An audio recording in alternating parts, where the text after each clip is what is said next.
The night Amara Okafor's flight was cancelled was the night her marriage quietly ended, though she did not know it yet.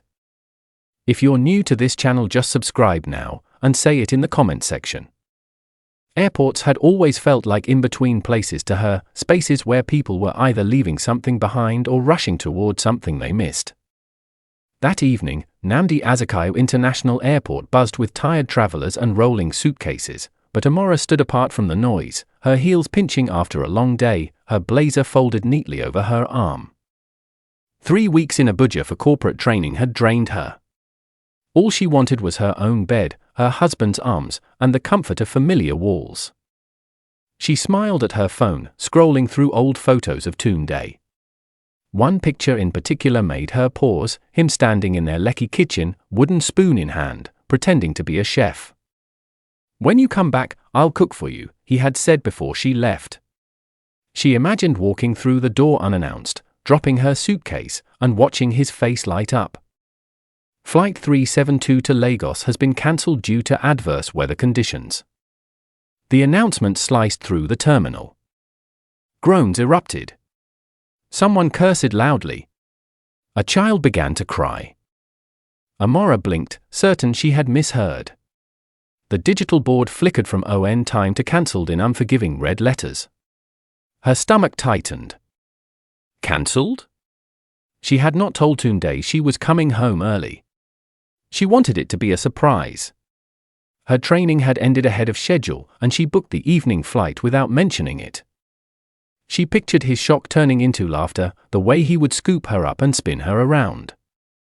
Now she stood stranded. Passengers surged toward the help desk.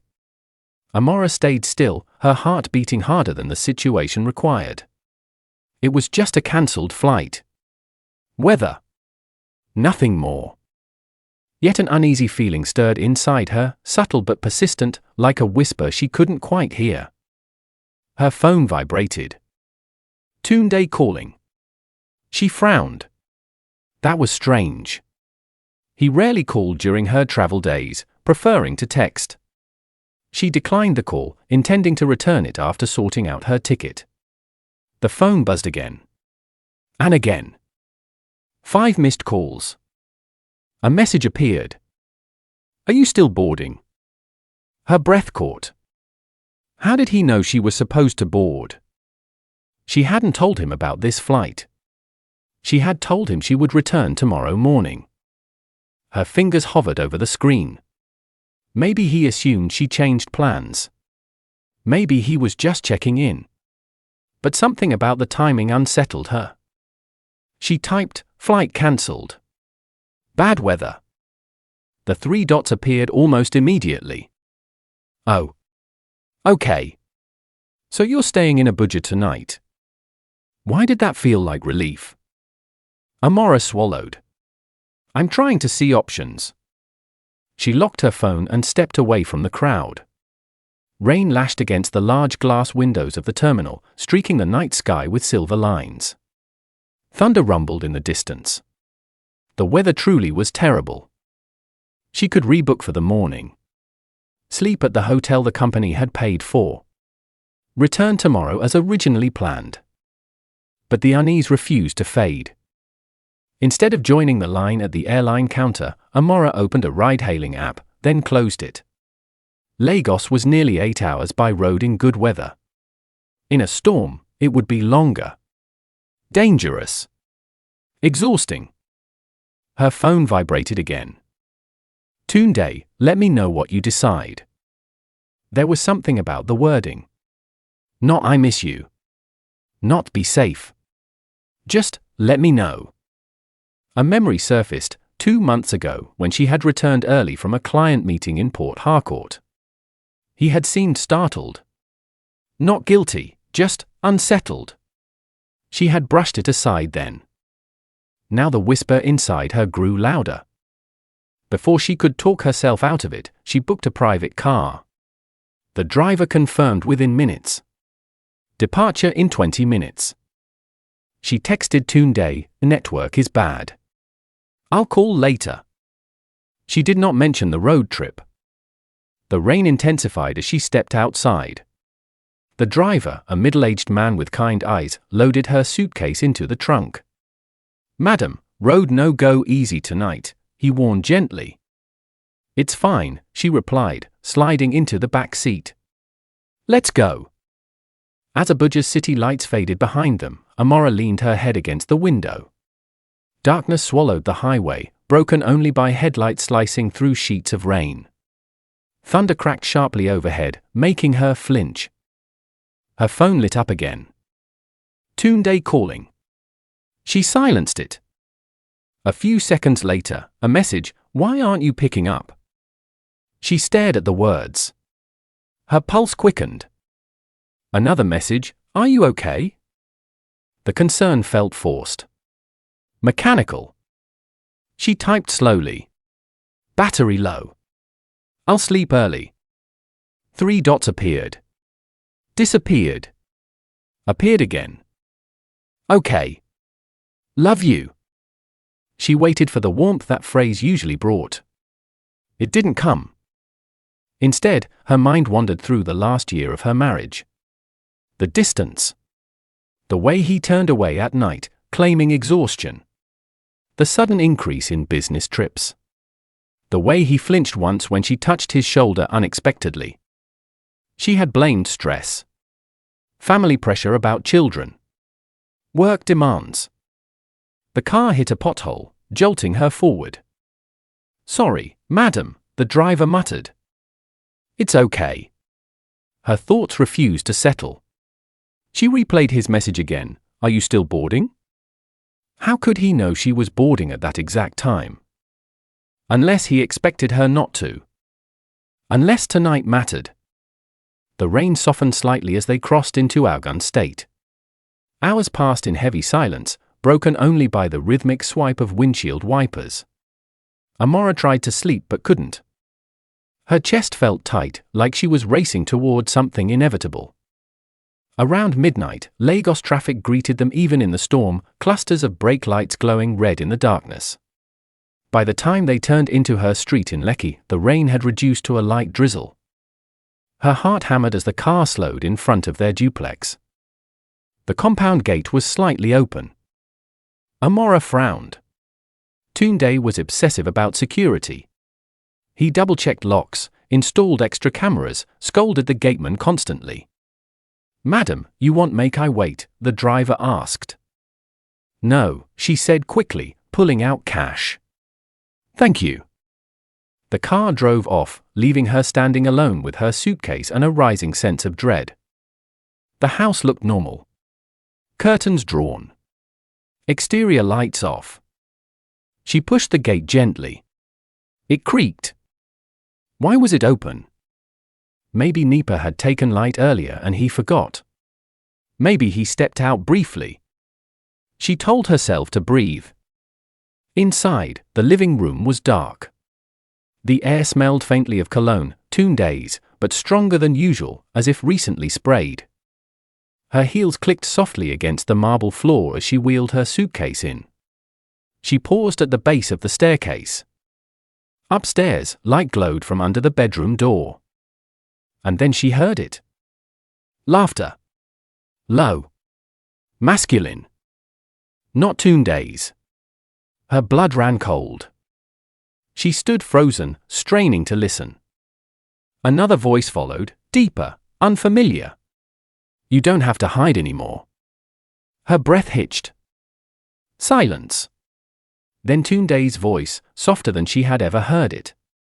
Vulnerable. "It's not that simple." The world tilted. Amara's hand gripped the banister as she climbed the stairs slowly, each step heavier than the last. Her mind screamed at her to stop, to turn back, to pretend she had arrived tomorrow as planned. But her body moved on its own. At the top of the stairs, she stood outside her bedroom door. Light spilled into the hallway. She didn't burst in. She didn't scream. She simply pushed the door open. The room smelled of fresh shower steam and something unfamiliar. On the bed sat Tunde, his back partially turned, his hand intertwined with another man's. They both looked up. Tunde's face drained of color. His eyes widened in a way she had never seen before, not anger, not annoyance, but pure exposure. Amara. She felt oddly calm. 5 missed calls. Are you still boarding? The open gate. The laughter. All the tiny cracks in their marriage aligned into one unbreakable truth. She stood there, rainwater still clinging to her coat, suitcase by her side, and realized something unexpected: the storm outside had only brought her home sooner. The real storm had been waiting in this room long before tonight. And as she looked at her husband, really looked at him, she understood that whatever love they once had been living on borrowed time. The house was too quiet for a marriage that had just cracked open. For a few suspended seconds, none of them moved. Tunde slowly withdrew his hand from the other man's, as if the gesture alone could rewind time. The stranger straightened from the bed, tall and composed, his expression alert but not panicked. Amara noticed that detail first: he wasn't scrambling to hide. He wasn't running. He stood there, steady. Amara, Tunde's voice trembled. You're supposed to be in Abuja. The words echoed in the room. Supposed to be. Amara stepped fully inside and closed the door behind her with deliberate calm. The soft click sounded louder than thunder. She placed her suitcase upright beside the wardrobe and removed her coat, folding it neatly over a chair. Her hands were steady. That surprised her. She replied evenly. The flight was cancelled. The other man swallowed but didn't look away. Up close, he was striking, clean-cut, confident, wearing one of Tunde's white t-shirts. That detail landed heavily. Tunde rarely let anyone touch his clothes. The bed sheets were rumpled. 2 glasses of wine sat on the bedside table. Tunde ran a hand through his hair. You should have told me. Amara almost laughed at the absurdity. I wanted to surprise you. Silence. The stranger finally spoke, his tone respectful but firm. I think I should introduce myself. Tunde shot him a warning look, but the man continued. My name is Femi. Amara nodded slowly. Femi. The name settled in the room like a final piece of evidence. She looked at her husband, really looked at him. His shoulders were slumped. His eyes glossy. Not defensive. Not angry. Afraid. 5 years, she said softly. Tunde flinched. Femi glanced between them, then stepped back. Maybe I should. No, Amara interrupted calmly. Stay. Both men stared at her.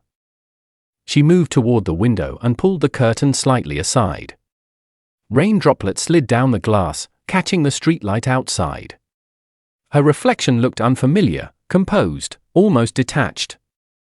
You were expecting me tomorrow, she said, still facing the window. Yes, Tunde admitted. And you knew I was boarding tonight. He hesitated. How? The question was gentle but sharp. Tunde's throat worked. I had a feeling you might change your mind. A feeling? Her voice was steady. He couldn't meet her eyes. Femi spoke quietly. He tracks the airline schedule when you travel. Amara turned slowly. What? Tunde's face hardened briefly, not at her, but at Femi. That's not what. You told me, Femi said, his tone no longer apologetic. You said you always check her flights in case she comes earlier than planned. The room shifted. Amara felt the ground beneath her feet solidify into something cold and clear. You were monitoring my flights, she asked. Tunde looked ashamed. I just wanted to be prepared. For what? She asked. He had no answer. The silence stretched. Amara walked to the dresser and picked up one of the wine glasses. She studied the lipstick mark on the rim. Not hers. Do you love him? She asked, still not looking at them. Tunde's breath hitched. Femi didn't move.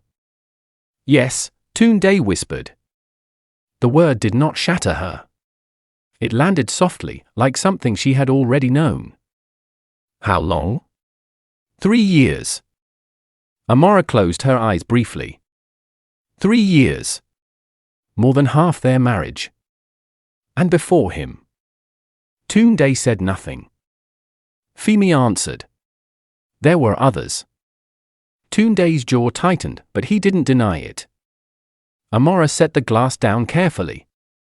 So our entire marriage. It wasn't fake, Tunde said quickly, desperation creeping in. I cared about you. I still do. Cared, she repeated. I tried, he insisted. I really tried. I thought if I married you, if I did everything right, it would go away. The confession hung between them. Amara studied his face, the exhaustion, the years of tension she had mistaken for stress. Suddenly, the puzzle pieces rearranged into clarity. His avoidance. The distance in bed. The constant family pressure about children that he deflected with work excuses. You married me to fix yourself, she said quietly. Tunde's eyes filled. I married you because I thought it was the right thing. For my family. For society. For survival. Femi stepped forward slightly. He was terrified of disappointing everyone. And disappointing me was acceptable. Amara asked. Tunde looked shattered. I never wanted to hurt you. But you did, she replied, not cruelly, simply factual. The clock on the wall ticked loudly. Amara moved to sit on the armchair opposite the bed, crossing her legs. Her posture was almost businesslike. Does anyone else know? She asked. No, Tunde said quickly. No one. Femi added, we've been careful. Careful. Amara nodded slowly. Except tonight, you weren't. Tunde looked confused. You weren't supposed to be here. That's the problem, she said softly. You built your entire truth around where I was supposed to be. Silence returned. Outside, a car drove past, tires hissing against wet asphalt. Femi cleared his throat. I never asked him to marry you. Amara looked at him. There was no hostility in her gaze, only curiosity. I know, she said. Tunde's head snapped up. She continued, this isn't about you, Femi. This is about a man who couldn't tell the truth. Tunde's composure cracked. You think it was easy? You know how my parents are. You know what would happen if they found out. Yes, she said. I do. In Nigeria, certain truths didn't just disrupt marriages, they detonated entire family systems. I was scared, he whispered. And I was convenient, she replied. The statement settled heavily. Femi looked at Tunde with something like sadness. You said you were going to tell her. I was, Tunde insisted weakly. When? Amara asked. He had no answer. She exhaled slowly. What happens now? Femi asked quietly. The question seemed almost inappropriate, yet necessary. Amara stood. She felt no urge to scream. No impulse to throw anything. The anger she had expected was absent. In its place was something cleaner, clarity. Now, she said, we stop pretending.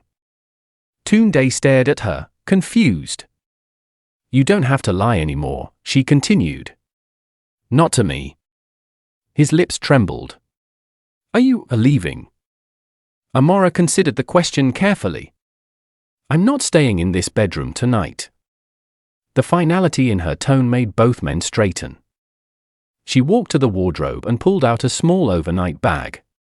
Methodically, she packed a change of clothes, toiletries, her laptop. Tunde watched, helpless. Amara, please. We can talk about this. We are talking, she replied calmly. You're not even angry. She paused, looking at him with a faint, almost pitying smile. Anger requires surprise. The word struck him harder than shouting would have. Femi stepped aside as she zipped the bag. At the door, she turned back once more. For what it's worth, she said to Tunde, I hope one day you stop living in fear. Then she looked at Femi. And I hope you demand more than secrecy. Neither man responded. Amara walked out of the bedroom, down the stairs, and into the quiet living room. The storm had fully passed. The air felt strangely fresh. She did not cry. Not yet. Instead, she sat on the couch in the dark, listening to the faint murmur of voices upstairs. Not fighting. Not panicking. Just two men finally forced to confront reality. The house was still too quiet. But for the first time in a long while, the silence didn't suffocate her. It felt honest. Morning did not bring chaos. It brought clarity. Amara did not sleep. She remained on the living room couch, wrapped in a light throw blanket, staring at the ceiling as the sky slowly shifted from black to grey. At some point, the murmuring upstairs stopped. Footsteps moved. A door closed softly. Running water echoed through pipes. Life continuing. Around 6:15 a.m., she heard cautious steps on the staircase. Tunde appeared at the bottom, freshly showered, dressed in a plain white t-shirt and joggers. His eyes were swollen. He looked smaller somehow, stripped of the confident energy he wore in public. They stared at each other in the early morning light. You didn't sleep, he said quietly. Neither did you. He nodded. For years, mornings between them had been routine, quick greetings, rushed coffee, polite updates about schedules. Now the air felt different. There was no pretense left to maintain. Femi left, Tunde said. Amara's expression didn't change. Through the gate you forgot to close. He flinched. I wasn't thinking clearly. No, she agreed. You weren't. Silence settled again, but this one was less suffocating than the night before. Tunde moved to sit across from her, leaving noticeable distance between them. His hands trembled slightly. I never wanted you to find out like that, he began. There was never going to be a good way, she replied. He swallowed. I was going to tell you. When? She asked calmly. He looked down at his hands. Soon. That word has been protecting you for 5 years. He closed his eyes briefly. The kitchen clock ticked loudly. A neighbor's generator started humming outside. Amara leaned forward, resting her elbows on her knees. Tell me the truth now. All of it. Tunde hesitated. Then something in him seemed to release. I've known since I was 17, he said quietly. I tried to ignore it. In university, I dated women seriously. I convinced myself it was just confusion. But it never went away. Amara listened without interruption. My parents started pressuring me at 28. Marriage. Children. Reputation. They kept asking questions about rumors. His voice cracked slightly. I was terrified. So you chose the safest option, she said. Me. You were more than that, he insisted quickly. You were kind. Intelligent. Independent. I thought, maybe if I married someone I respected, I could make it work. And did you ever love me? She asked. He didn't hesitate this time. Yes. In my own way. She absorbed that carefully. In your own way, she repeated. He nodded. I cared about you deeply. I still do. But not the way a husband should. The honesty hurt less than she expected. Perhaps because she had felt the absence long before she could name it. When did you meet Femi? She asked. 3 years ago. At a conference in Accra. And it was serious immediately. He gave a faint, sad smile. It was terrifying immediately. Amara stood and walked into the kitchen. She began making coffee out of habit. The normalcy of the action steadied her. "You could have told me before we married," she said from across the counter. "I couldn't," he replied softly. "You mean you wouldn't?" He didn't argue. She returned with 2 cups and placed one in front of him. He looked surprised. "Thank you," he murmured. They sipped in silence for a moment. "Do you know what the worst part is?" she asked. He braced himself. "I thought something was wrong with me." His head snapped up. "I blamed myself for the distance," she continued evenly. "For the lack of intimacy. For the way you avoided me. I thought I wasn't attractive enough. Patient enough. Good enough." Pain flashed across his face. "That was never true." "But you let me believe it," she said. The words landed heavier than accusation. He covered his face with his hands. "I'm sorry." "For which part?" "All of it." Amara studied him carefully. For the first time in years, she saw not a distant husband, not a successful businessman maintaining appearances, but a frightened man who had built his life around fear.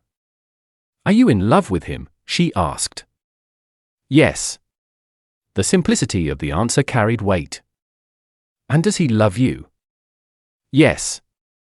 She nodded slowly. "Then what exactly are we holding on to?" she asked. Tunde looked up, confused.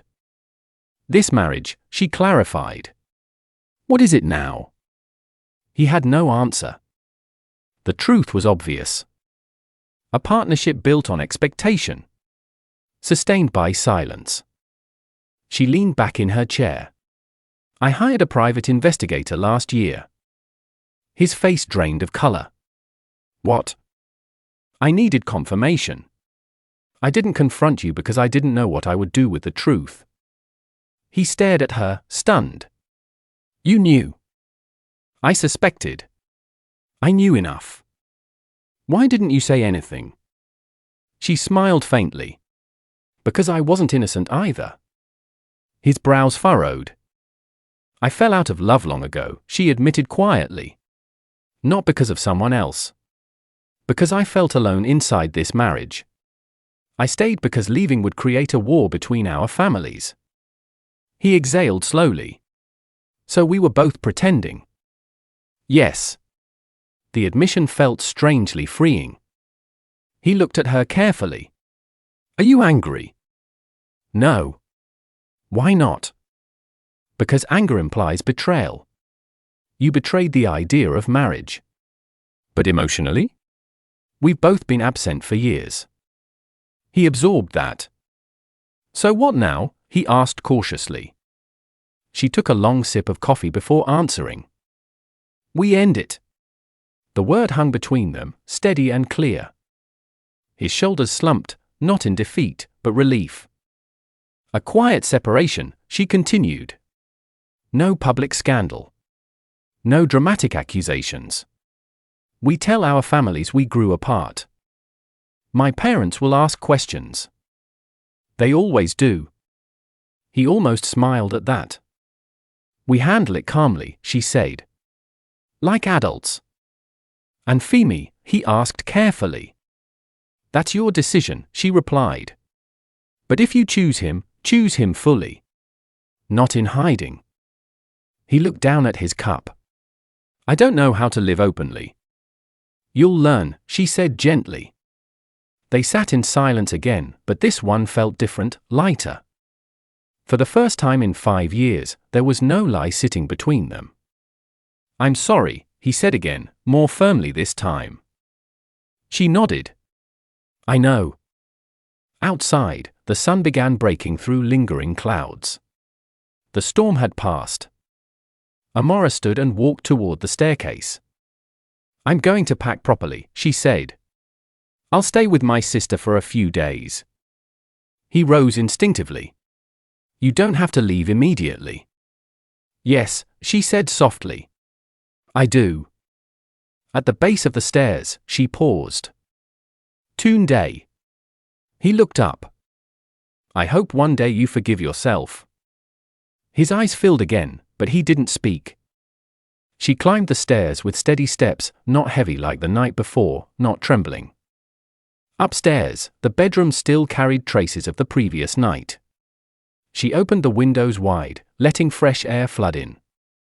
As she folded her clothes into a suitcase, she realized something unexpected. She did not feel broken. She felt awake. By afternoon, the house no longer felt like hers. Cardboard boxes lay open on the bedroom floor. Amara moved methodically, folding clothes, separating shoes, placing documents into a leather file. There was no rush in her movements. No frantic energy. Just deliberate finality.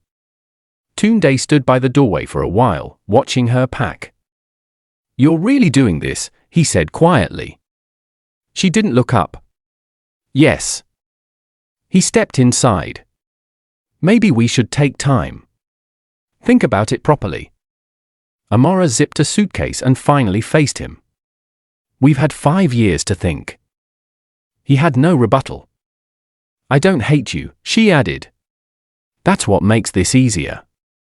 His eyes searched her face, perhaps hoping for hidden emotion, rage, heartbreak, something dramatic enough to justify everything.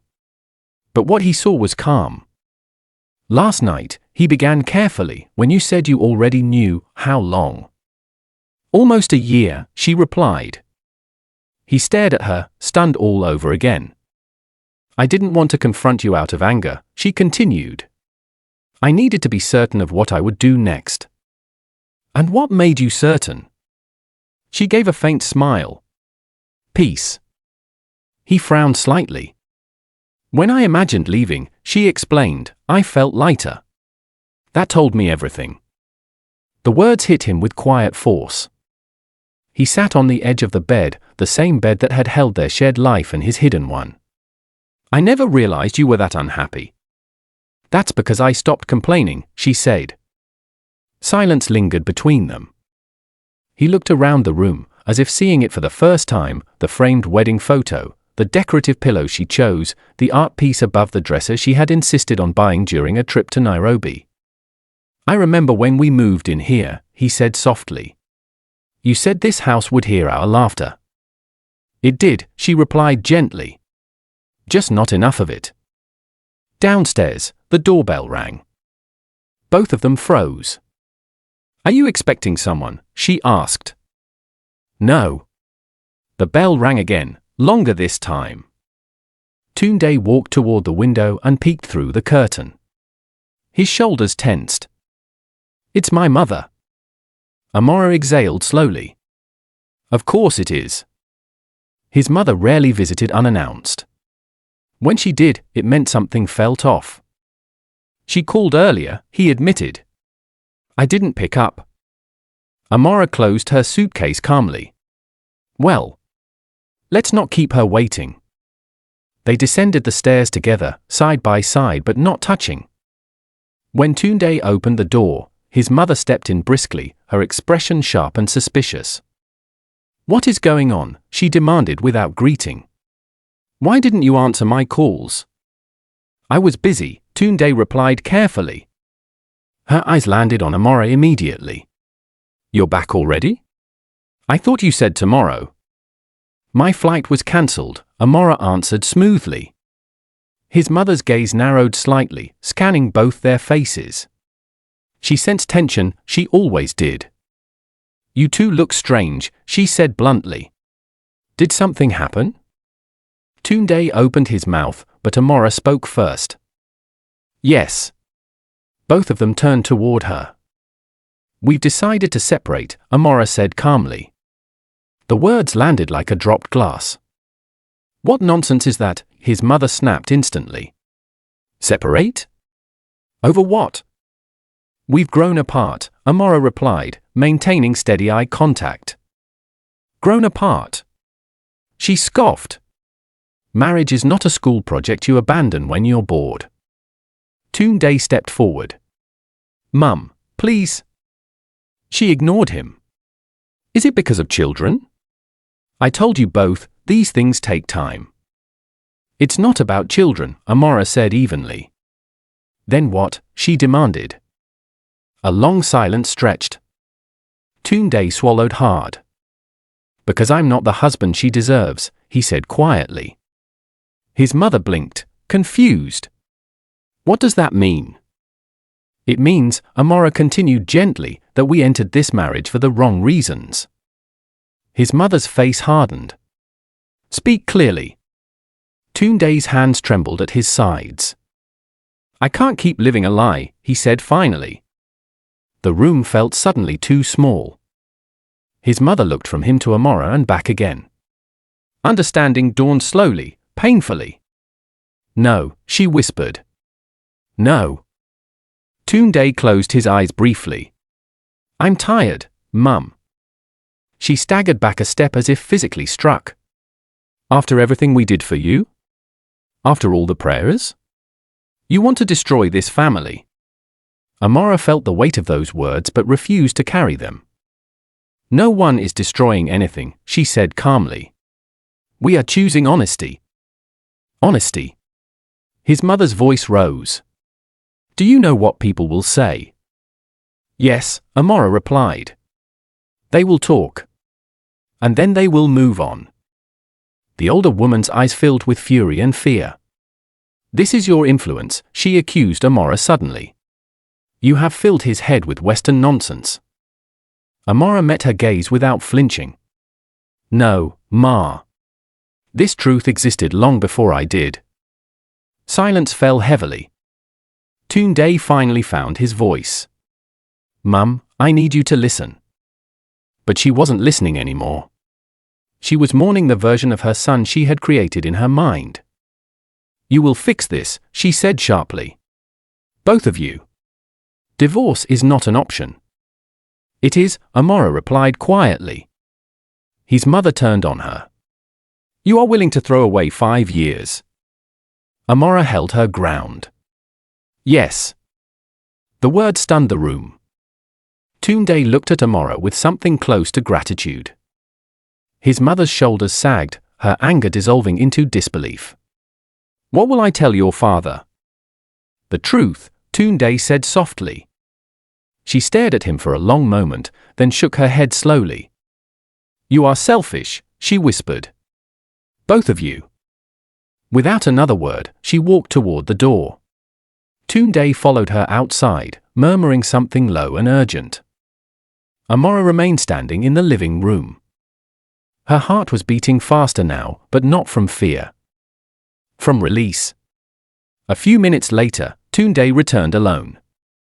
She'll calm down, he said quietly. She doesn't have to, Amara replied. He looked at her carefully. You were strong. So were you. He let out a slow breath. I don't know what happens next. Yes, you do, she said gently. He nodded. By evening, her suitcases were by the door. They stood facing each other one last time, not as enemies, not as lovers, but as two people who had finally stopped pretending. I'm sorry, he said again. I know. I never wanted to trap you. You didn't, she replied. We trapped ourselves. A faint, sad smile passed between them. He opened the door for her.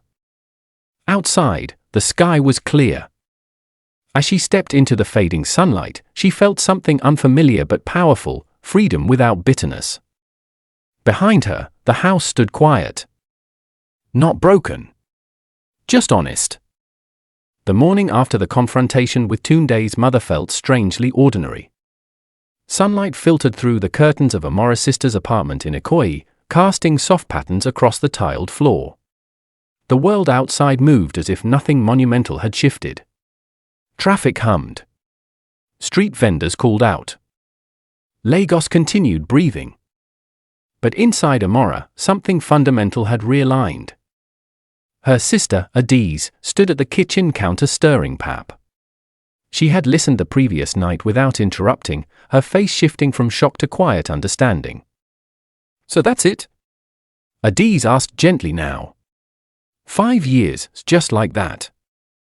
Amara sat at the small dining table, fingers wrapped around a mug of tea.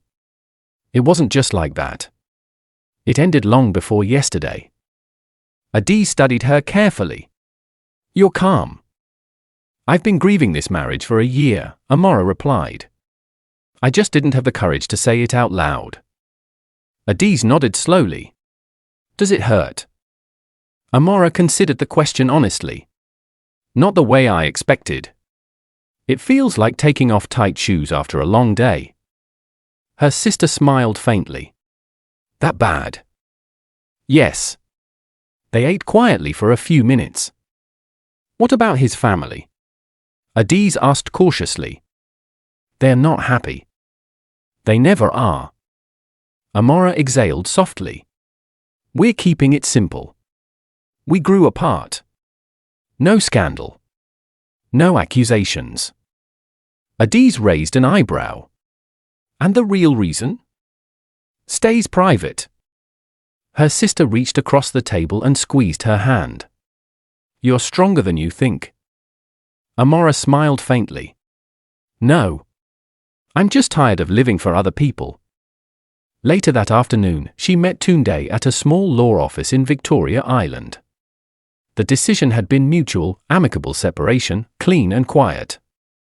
The lawyer, a composed woman in her 40s, reviewed documents with professional neutrality. No contest.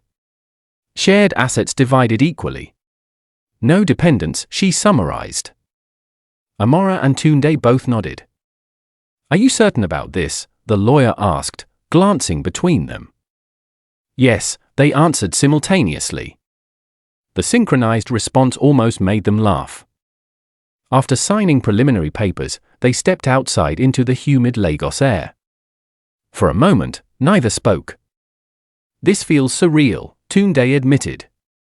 It's real, Amara replied gently. He looked at her carefully. Thank you. For what?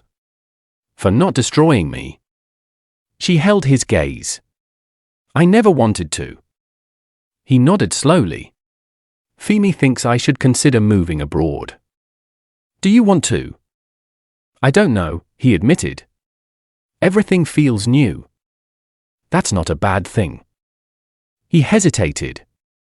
Are you angry at him? No, she said honestly. He didn't marry me.